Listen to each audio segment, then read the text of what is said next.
You don't believe it, do you? I do not believe. Look carefully. When you cross this narrow road, as long as the lower right corner of the windshield is lower than the headlights of the other vehicle, can pass safely. You look at the headlights here. How about coming from there? Oops, it's easier. If it's driving from here to there, the left side of the steering wheel is where our left wheel is. As long as there is still a distance between the extension line on the left side of the steering wheel and the opponent's body, you can drive forward with confidence. Your method is good. I won't be afraid to run into this narrow... First of all, there is a special jack support point under our car body. That is, the part between these two grooves is the hardest. Align the jack to this position, then turn this bolt by hand to raise the jack. This next step is critical. 80% of people get it wrong. Using it this way is inefficient and extremely tedious. The correct way is to hook the end with the hook into the small hole of the jack, insert the other end into the small hole of the tire wrench, hold it with one hand, and turn the tire wrench with the other hand. Even a 3-year-old child can easily jack up the car. Follow me. I'm Brother Che. Give me a free like, by the way. Learn about cars every and it is not easy to use. In fact, their method is wrong. Today, I will teach you. Save your life in critical moments. First of all, there is a special jack support point under our car body. That is, the part between these two grooves is the hardest. Align the jack to this position, then turn this bolt by hand to raise the jack. This next step is critical. 80% of people get it wrong. Check the cooling fluid. Look at the position of the coolant from the side. It should be between the upper limit and the lower limit. Do not touch the coolant bottle with your hands, otherwise you may burn your hands. Second, check whether the generator belt is cracked or aging. If so, it must be replaced in time. Third, check the engine oil. We pulled out the oil dipstick and wiped it clean with a paper towel. Plug it back in, then pull it out. Look, if the oil is between the upper limit and the lower limit, it's okay. Fourth, check all tires for bulges or cracks. If so, they must be replaced in time to avoid the risk of tire blowouts. Have you learned it? Follow me and learn. When the A-pillar coincides with the sideline on the left side of the road, the distance between our body and the sideline is about 60 centimeters, which is a very safe driving distance. Next, the second way of judging. We can judge through this rearview mirror when the distance between our body and the left sideline is 2 fingers wide. Let's take a look at this time. Our body and sideline are also about 60 centimeters, so the rearview mirror on the right side is the same. When the distance between our body and the right sideline is 2 fingers wide, our body and the right sideline are also about 60 centimeters. When our body is at a constant distance from the sideline, the distance between our body and the sideline on the right is about 30 centimeters. Driving on the road. Uphill. When you park uphill, turn your wheels away from the curb. That will create a safe angle. In case your brakes fail, the wheels will bump into the curb and prevent the vehicle from rolling back. If you are on a road where there is no curb or it isn't high enough to stop your vehicle, the wheels must be turned so your vehicle will roll away from traffic. Downhill. When you park downhill, turn your wheels toward the curb. That will create a safe angle. Now if the brakes fail, your vehicle won't roll down, but will be stopped by the curb. And again, if you are on a road where there is no curb, don't forget that wheels must be turned so your vehicle will roll away from traffic. Brake malfunction light. This means anti-skid is closed. This indicates battery failure. Hurry and double-click to collect it. This means forgetting your seatbelt. This means the tire pressure is low. This means steering wheel lock. This means cleaning the throttle valve. This means engine failure. This indicates an anti-side slip failure.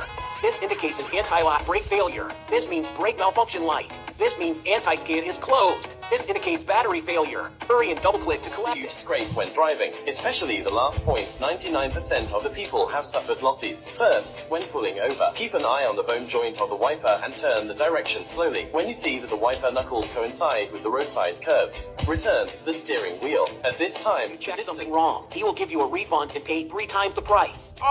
So serious. What should I do then?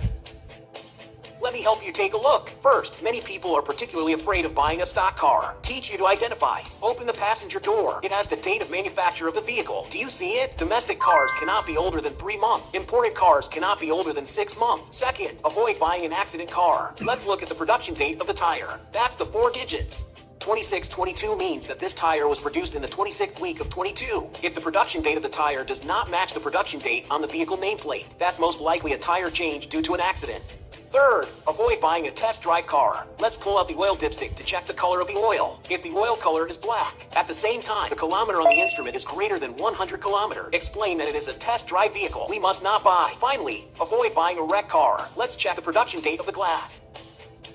The number represents the year. Dots represent months. The dot is in front of the number. Subtract the number of dots from 7. After the dot is behind the number, subtract the number of dots from 13. Then the production date of this piece of glass is August 22nd. If you find that the production date of the whole car glass is inconsistent, we must not buy. After learning these tricks, you will not be afraid of being cheated when buying a car.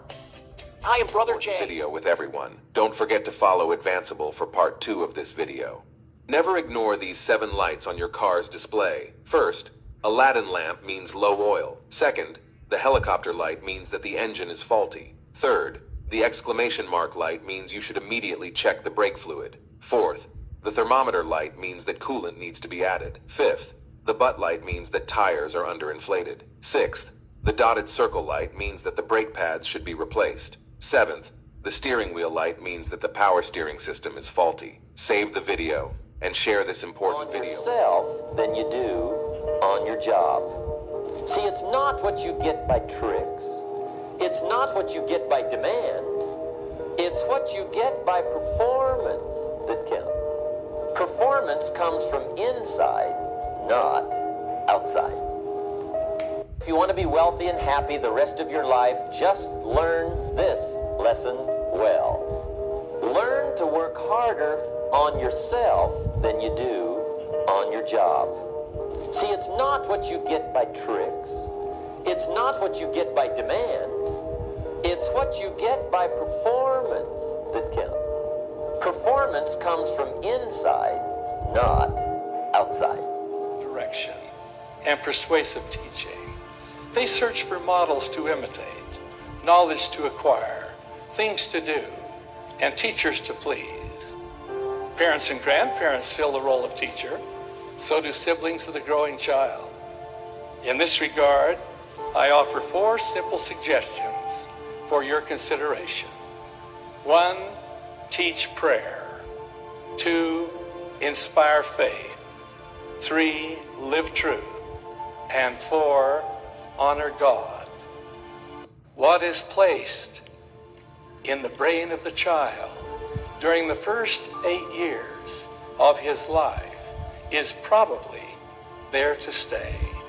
If you put misinformation into his brain during this period, it is extremely difficult to erase it. The children learn through gentle direction and persuasive teaching. They search for models to imitate, knowledge to acquire, things to do, and teachers to please. Parents and grandparents fill the role of teacher. So do siblings of the growing child. In this regard, I offer 4 simple suggestions for your consideration. Write it down. Write it down. One of the greatest proofs that you're a serious student. Taking pictures, that's pretty easy. Buying a book at a bookstore, that's pretty easy. Here's one that's a little more challenging. Be student enough of your own life and your own future and your own destiny. Be student enough to take the time to keep the notes and keep the journal. You'll be so glad you did. What a treasure to leave behind when you go. Your journals. Don't trust your memory. If you're serious about becoming wealthy and powerful and sophisticated and healthy, influential, cultured, unique, keep a journal. Don't trust your memory. If you listen to something valuable, write it down. If you come across something important, write it down. Write it down. One of the greatest proofs that you're a serious student. Understand what a dollar means. How to earn one, how to get one, how to keep one, what to do with it. First lesson of economics. You don't get paid for the time. We primarily get paid for value. Bringing value to the marketplace, that's how you get paid. And I have a little phrase for your notes. You can't get more time, but you can create more value. Now, here's the first lesson of economics. Everybody should learn it from the time they're old enough to understand what a dollar means. How to earn one, how to get one, how to keep one, what to do with it. First lesson of economics. If you've had a bad week, just sit down and ponder that for a while. Study it. See if you can't pick up some ideas from a poor week and then make a better week. Okay? Learn from your own experiences. One way to learn to do it right is do it wrong. And that's one way to learn to do it right. Do it wrong. Now the key is don't let it take too long. Don't be lazy in learning from your own experience. Get smart. Here's a couple of parts to it. Number one. Okay, now I'm going to do that thing and not push through to results.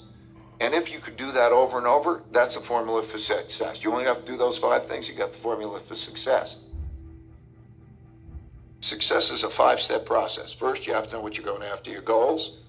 Then you encounter your problems. Number 2, you encounter your problems on the way to your goals. Then you have to diagnose those problems and get at the root causes of those problems. And that might be a weakness that you have or a weakness that somebody has, but you better get at the root cause. And then once you got the root cause, then you can design something. You write down on your to-do list, I got to do this thing. That's number 4, design. And then number 5, you got to do it. Yes, you just can't say, okay, now I'm going to do that thing and not push through to results. And if you could do that over and over, that's a formula for success. You only have to do those 5 things, you got the formula for success. Of course, it's chicken feed. I mean, that's not much money. Now, why that much money? Because he has become so valuable. Now, why would we pay somebody only $4 an hour? They're not very valuable to the marketplace. Now, we got to make that distinction, to the marketplace. Might be a valuable brother, a valuable member of the community, valuable member of the church, valuable member in the sight of God, to the human family, of course, those kind of values. But to the marketplace, which is called what? Reality. Reality is, if you're not very valuable, you don't get much money. Those are called the facts. If you help a company make $1 billion, would they pay you $52 million? The answer is, of course, it's chicken feed. I mean, that's not much money.